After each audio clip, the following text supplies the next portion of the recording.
இந்நாள் இனிய நாளாக அமைய ராமானுஜர் திருவடியை பற்றி பரந்தாமனை அறிவோம். தினம் ஒரு நாராயணீயம்.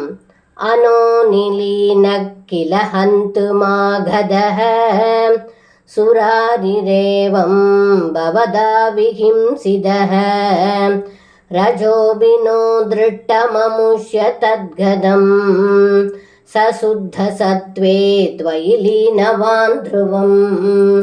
இந்த பாடலுக்கு அர்த்தம்: ஏ குருவாயிரப்பா, வண்டி சக்கரத்தில் மறைந்திருந்த அசுரனை தாங்கள் கொன்றீர்கள். அந்த அசுரனின் சாம்பல் கூட காணப்படவில்லை. ஏனென்றால் சுத்த சத்வமயமான தங்களுடைய திருமேனியில் இரண்டர கலந்ததாலோ என்று இந்த பாடலில் பட்டத்ரி சொல்கின்றார்.